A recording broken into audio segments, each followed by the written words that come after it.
장마가 막 끝난 무더운 여름날이었어요. 미사키의 남편 리스케가 갑자기 세상을 떠났습니다. 사고는 회사 출근길에 일어났어요. 아침에 바쁘게 집을 나선 그는 다시는 돌아오지 못했습니다.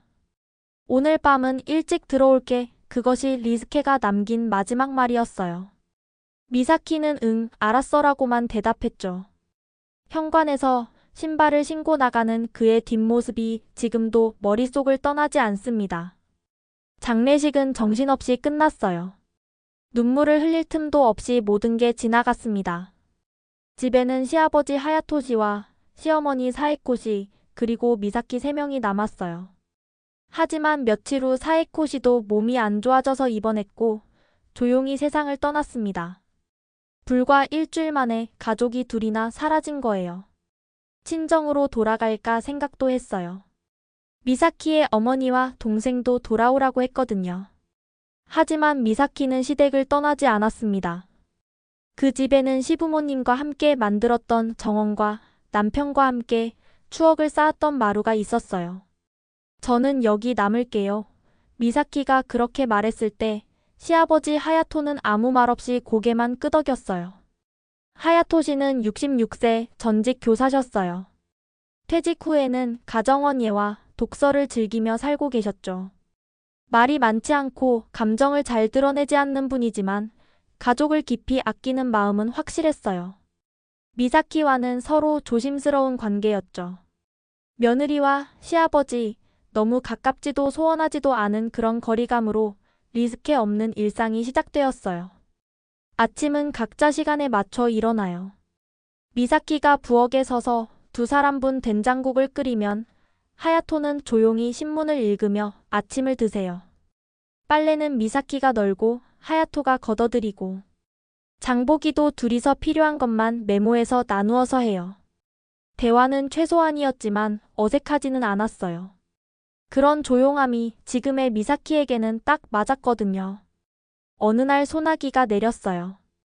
급히 베란다 빨래를 걷어들이던 미사키가 발을 헛디뎠어요. 균형을 잃은 그 순간 등 뒤에서 누군가의 손이 받쳐주었어요. 괜찮아? 하야토였어요. 젖은 머리, 땀에 밴 셔츠. 숨을 헐떡이면서도 단단히 받쳐주고 있었어요. 고맙습니다. 무리하지 마. 그렇게 말하며 조용히 수건을 건네주었어요. 그 손이 너무 따뜻했어요. 그날 밤 미사키는 잠을 이룰 수 없었어요. 평소라면 금세 잠들 텐데 이불 속에서 눈을 감아도 자꾸 그 손의 감촉이 떠올랐어요. 왜 그때 가슴이 그렇게 뛰었을까? 가슴 깊은 곳에서 작은 설렘이 싹트고 있었어요. 다음 날도 평소와 같은 아침이 왔어요. 하지만 시아버지의 컵에 차를 따르는 손이 살짝 떨리고 있었어요. 그의 등을 바라보는 시선이 평소보다 조금 더 오래 머물렀어요. 아무에게도 말할 수 없어. 말하면 안 되는 일이야. 그런 마음이 서서히 스며들었어요.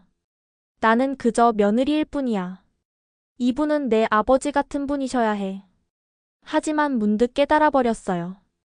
하야토의 등을 보면서 더 이상 아버지의 등을 떠올릴 수 없게 되었다는 걸요.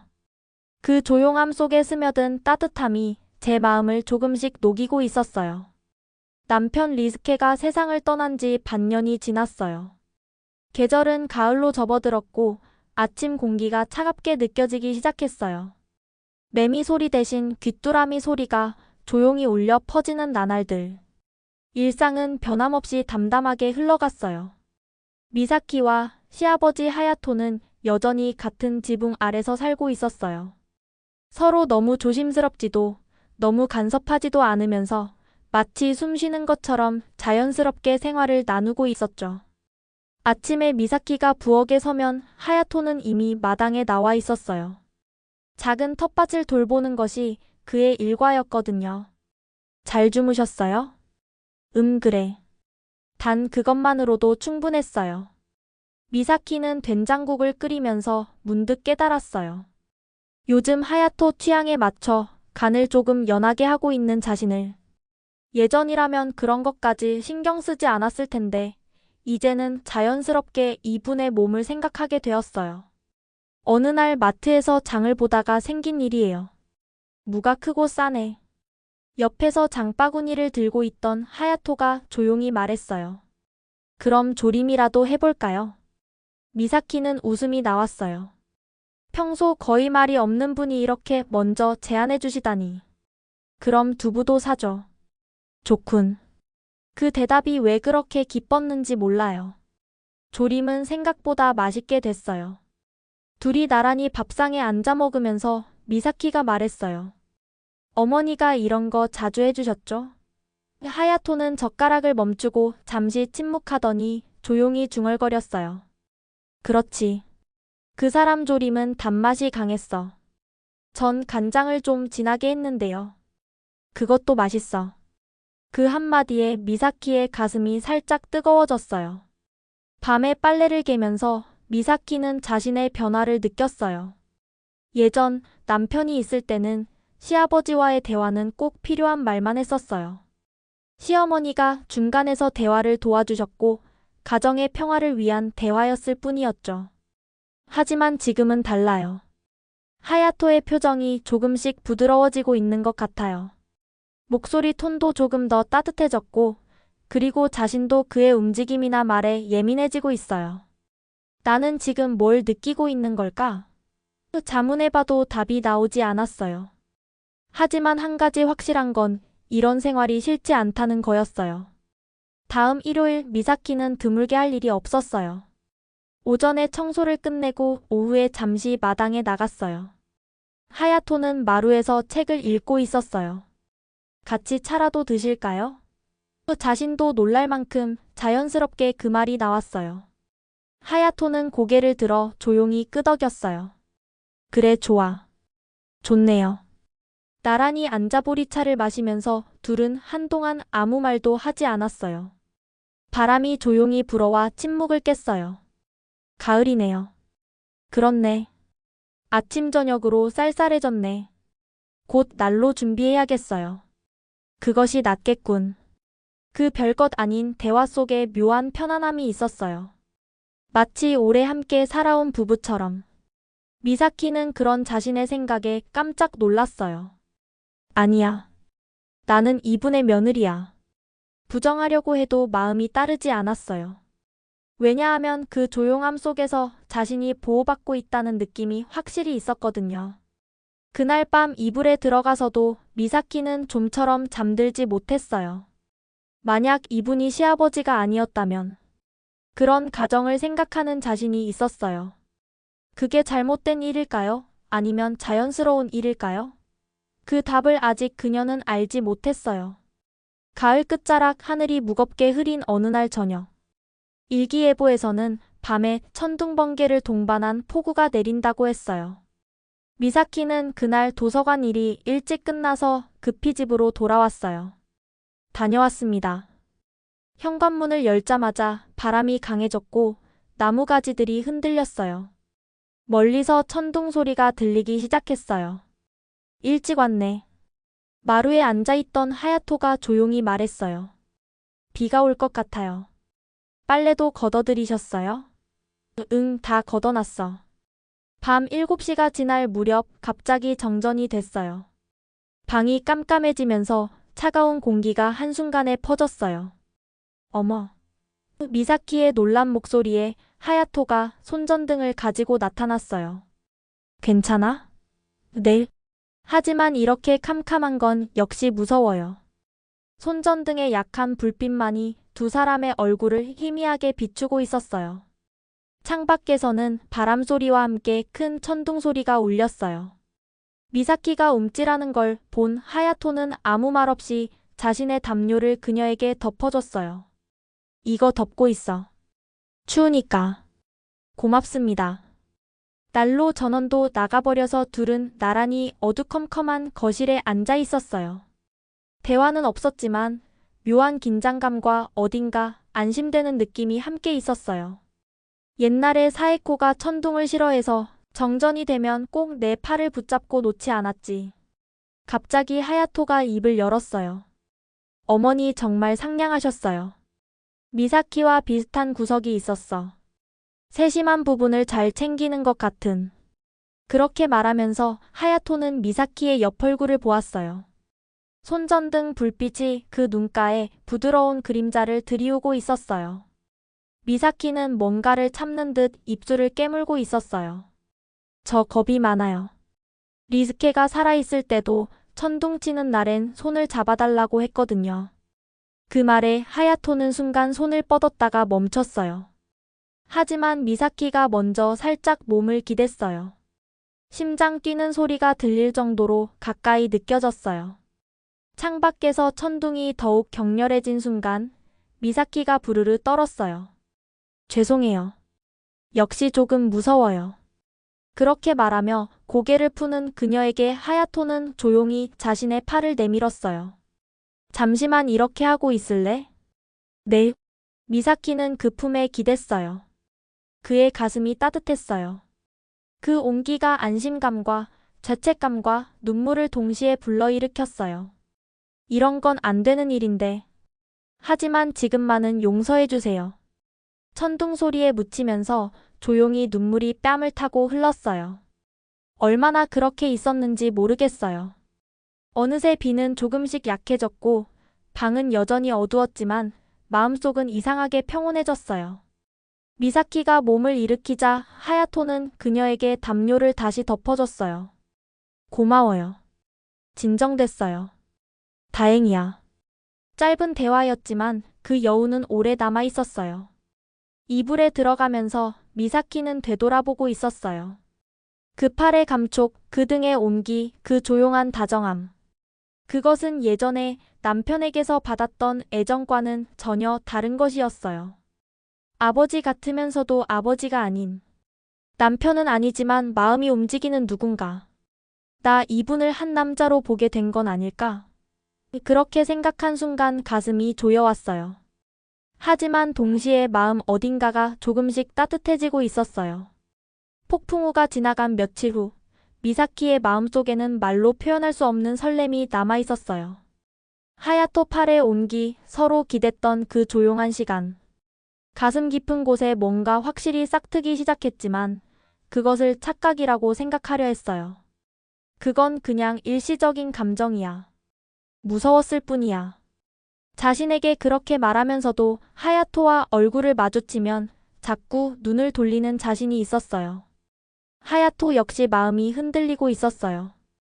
그날 밤 미사키가 자신에게 기댔던 순간 그의 마음속에서도 뭔가 터지는 느낌이 있었어요. 지켜주어야 한다는 아버지 같은 마음과 이 사람과 함께 있고 싶다는 설명할 수 없는 감정. 내가 뭘 생각하고 있는 거지? 60이 넘은 자신이 죽은 아들의 부인에게 이런 감정을 가지는 것이 허용되지 않는다는 걸 알고 있었어요.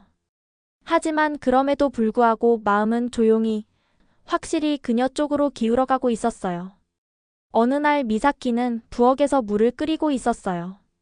문득 뒤를 돌아보니 뒤에 하야토가 서 있었어요. 아, 죄송해요. 깜짝 놀랐어요. 아니, 도와줄까 해서. 두 사람의 손이 주전자를 향해 동시에 뻗어진 순간 손끝이 닿았어요. 아. 재빨리 손을 뺐지만 심장의 심박수는 멈추지 않았어요. 차 내올게요. 목소리가 살짝 떨리고 있었어요. 그날 밤 미사키는 꿈을 꾸었어요. 돌아가신 남편 리스케가 꿈속에서 자신을 바라보고 있었어요. 그 얼굴은 화나 있는 것도 아니고 울고 있는 것도 아니었어요. 그냥 조용히 이쪽을 보고 있었어요. 미안해요. 꿈속에서 미사키는 그렇게 말했어요. 눈을 뜬 순간 베개가 조금 젖어 있었어요. 다음날 하야토는 드물게 장보고 돌아오는 길에 과자를 사왔어요. 미사키가 좋아하던 과자가 있더라고. 기억해 주셨네요. 리스케가 자주 사다 주고 그걸 보고 기뻐하던 미사키의 얼굴을 기억하고 있어. 그 말에 미사키는 눈물이 올라올 것 같았어요. 그때 전 어렸고 철없었어요. 아니, 미사키는 지금도 변함없이 따뜻해. 그렇게 말하는 하야토의 목소리가 평소보다 조금 더 가까웠어요. 저녁, 미사키는 마루에서 혼자 멍하니 하늘을 바라보고 있었어요. 서쪽 하늘이 연하게 주황색으로 물들어 있었어요. 그 옆에 조용히 앉는 기척이 있었어요. 춥지 않아? 하야토였어요. 그는 담요를 가져와서 미사키에게 덮어주었어요. 고맙습니다. 한동안 두 사람은 아무 말 없이 그저 하늘을 바라보고 있었어요. 이제 당신을 며느리라고 생각할 수 없어. 갑작스러운 그의 말에 미사키의 심장이 뛰었어요. 저도 알고 있어요. 하지만 말이 이어지지 않았어요. 하지만 모든 것이 전해졌어요. 지금은 더 이상 말하지 않겠어. 그냥 미사키 곁에 있고 싶다는 마음뿐이야. 하야토의 목소리가 쉬어 있었어요. 그 진실함이 미사키의 가슴 깊이 스며들었어요. 그날 밤 미사키는 일기를 펼쳤어요. 좋아한다고 말할 수 없는 마음. 하지만 싫다고도 말할 수 없는 마음. 이분에게 손을 뻗고 싶다고 생각한 건 부정할 수 없어요. 내 마음은 어디로 향하고 있는 걸까요? 쓰면서 자신 마음의 윤곽이 조금씩 보이기 시작했어요. 아직 이름 없는 감정이지만 확실히 존재하고 있는 마음. 그것을 안고 그녀는 조용히 깊은 잠에 빠져들었어요. 그날 아침 미사키는 우편함에 들어있던 전단지를 가만히 바라보고 있었어요. 가든 맨션 입주자 모집 안내. 조용하지만 확실한 결심을 품고 미사키는 그날 이사할 곳을 찾아보러 나갔어요. 이유는 자신도 분명히 알고 있었어요. 이대로 가면 마음이 넘어갈 것 같아. 이 집에 있는 한 그날 밤의 온기를 잊을 수 없어. 나는 도망쳐야 해. 저녁, 미사키는 부엌에서 저녁 준비를 하고 있었어요. 조림 냄새가 부엌에 부드럽게 퍼져나가는데 마음은 어딘가 불안했어요. 하야토가 조용히 뒤에서 말을 걸었어요. 오늘은 뭔가 평소와 다르네. 네?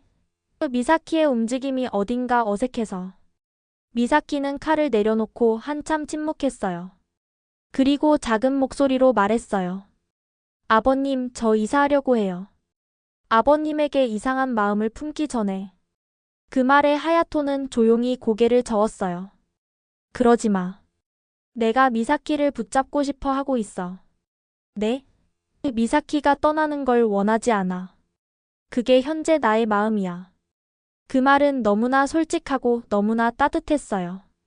아직 사랑한다는 말은 할 수 없어요.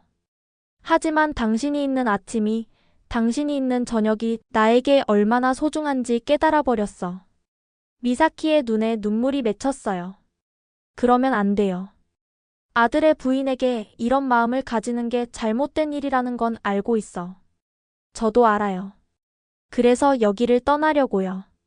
하야토가 한 걸음 다가왔어요. 그래도 나는 미사키를 붙잡고 싶어. 그 순간 미사키의 마음속에서 뭔가 무너졌어요. 자신이 계속 억누르고 있던 것이 흘러나왔어요. 저도 모르겠어요. 뭐가 뭔지. 아버님으로 보려고 할 때마다 자꾸 다르다고 느껴져요. 누군가에게 보호받고 있다는 기분이 따뜻해서. 마음이 흔들려요. 두 사람의 거리는 이제 반걸음. 침묵 속에서 심장 박동 소리만 울리고 있었어요. 하야토가 조용히 팔을 뻗었어요. 나와 여기 있자. 그 한마디에 미사키는 조용히 고개를 끄덕였어요. 다음 순간 그녀는 그의 가슴에 얼굴을 묻었어요. 말은 필요 없었어요. 서로의 온기만이 그곳에 있었어요. 밤에 두 사람은 같은 방에 있지는 않았어요. 다만 떨어진 곳에서 같은 마음을 품고 있었어요. 이게 사랑일까? 아니면 구원일까? 하지만 지금만은 정답이 아니어도 괜찮았어요. 확실히 마음이 움직인 시간이었으니까요. 다음날 아침 햇살이 창살을 통해 들어왔어요. 미사키는 찻잔에 차를 따르며 미소 지었어요. 오늘도 된장국가는 연하게 할까요? 하야토는 신문을 읽은 채 이렇게 답했어요. 미사키가 해주는 대로 먹을게. 그 말이 무엇보다 기뻤어요. 일상은 계속되고 있었어요. 하지만 어제와는 달라졌어요. 조금씩 뭔가 변하기 시작했어요. 근처 상점가를 걸어가던 중이었어요. 요즘 저 사람들 너무 가깝지 않아? 며느리와 시아버지만 저 집에. 좀 그렇지 않아? 그런 속삭임이 뒤에서 들려왔어요. 미사키는 못 들은 척했어요. 하지만 마음은 조용히 어수선했어요. 역시 눈치채기 시작했구나. 그날 저녁 설거지를 하던 중 하야토가 조용히 말했어요. 소문이 나는 것 같네. 네, 저도 느꼈어요. 우리가 뭐 잘못한 건 아니지 않아? 아무것도 안 했는데요. 하지만 그렇게 보이나 봐요. 이 세상에서는 평범하지 않으니까요. 평범이라는 건 누가 정하는 거야? 그렇게 중얼거린 하야토의 눈에 어딘가 슬픔이 스며 있었어요. 다음 날 시누이 사오리가 도쿄에서 돌아왔어요. 언니, 아직도 여기 살고 있었어요? 사오리의 목소리엔 어딘가 가시가 있었어요. 네. 집안일도 있고 아버님 혼자 두기도 걱정돼서요. 그런가요? 하지만 요즘 동네에서도 여러 소문이 있다던데요. 미사키는 아무 말도 할 수 없었어요. 그날 밤 사오리는 하야토에게도 같은 이야기를 꺼냈어요. 아버지, 혹시라도 미사키 씨와 뭔가 있다면 더 이상 아버지라고 부를 수 없어요. 이에 대해 하야토는 조용히 말했어요. 내 오빠는 이제 없어. 하지만 이 집에는 아직 사람의 마음이 남아있어. 누구와 어떻게 살든 그건 내가 선택한 일이야. 사오리는 말을 잃었어요. 그대로 짐을 싸서 다음날 아침 떠났어요. 저 떠나는 게 나을까요? 그렇게 묻는 미사키에게 하야토는 고개를 저었어요. 아니, 여기는 미사키 집이기도 해. 어떤 소리가 있어도 내가 지켜줄게. 하지만 힘들어요. 응, 나도 그래. 하지만 이런 때일수록 시험받는 거겠지. 이 마음이 진짜인지 아닌지. 그 뒤로 며칠간 미사키는 일하러 가면서 시선을 느끼게 되었어요. 도서관 동료들은 은근히 거리를 두기 시작했고 마트 계산원도 어딘가 냉랭했어요. 하지만 가장 괴로웠던 건 자신이 아무 잘못도 하지 않았다고 생각하는데 죄인처럼 취급받는 것이었어요. 그럼 난 뭘 선택해야 했을까? 아무에게도 패 끼치지 않고 아무에게도 들키지 않고 그냥 조용히 살아야 했을까? 마음이 울고 있었어요. 어느 날 미사키는 울면서 방으로 돌아왔어요. 부엌에서 라디오를 끄고 하야토가 그녀를 안아주었어요. 더 이상 견딜 수가 없을 것 같아요. 그래도 내 곁에 있어줄 수 있어? 미사키는 한동안 말이 없었어요. 네, 있을게요. 아무도 인정해주지 않아도 저만은 당신 마음을 믿을게요. 두 사람은 조용히 서로를 껴안았어요. 말로는 닿을 수 없는 부분이 살갗과 살갗 사이에 흘러가고 있었어요. 다음 날 아침 신문을 보고 있는 하야토가 중얼거렸어요. 혼인신고를 하는 것도 한 가지 방법일 수 있어. 미사키는 놀란 얼굴로 쳐다봤어요. 그런 일을 하면 더 비난받을 텐데요. 하지만 형식을 갖추지 않으면 이 관계에서 벗어날 수 없어. 누가 뭐라고 하든 우리는 진실해. 그렇기 때문에 확실한 형식을 갖추고 싶어. 그 말이 미사키의 마음에 남았어요. 정말로 이 사람과 함께 살아간다면 어딘가에서 각오를 보여야 할 필요가 있을지도 모르겠어요. 옳고 그름보다 진심인지 아닌지. 이분의 눈을 보면서 그렇게 생각했어요. 새해 아침 조용한 눈이 내리고 있었어요. 미사키는 천천히 부엌에 서서 흰 떡국을 끓이고 있었어요. 하야토는 신문을 읽으면서 가끔 김이 나는 부엌 쪽을 힐끗 보았어요. 오늘 떡은 굽는 것과 삶는 것 중 뭐가 좋을까요? 뭐든 좋은데 미사키가 좋아하는 걸로 해. 그럼 삶을게요. 오늘은 부드러운 게 좋을 것 같아서요. 그런 평범한 대화. 하지만 그 공기에는 확실히 부부 같은 온기가 있었어요. 이 몇 개월 동안 두 사람은 많은 것을 잃었고 또 얻었어요. 세상의 시선은 냉혹했고 가족의 이해도 쉽게 얻을 수 없었어요. 하지만 그럼에도 불구하고 그들은 걸음을 멈추지 않았어요. 누가 어떻게 생각하든 나는 후회 없어. 하야토의 그 말이 미사키를 계속 지지해 주었어요. 어느 날 구청에 혼인신고서를 제출했어요.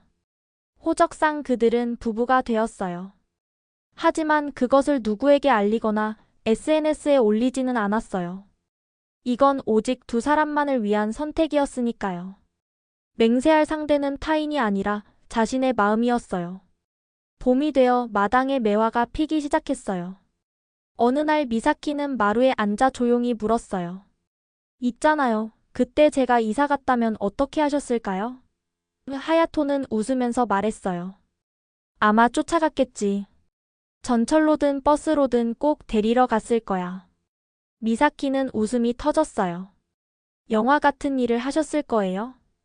인생에 남은 시간이 짧은데 이제 후회할 시간은 쓰고 싶지 않아.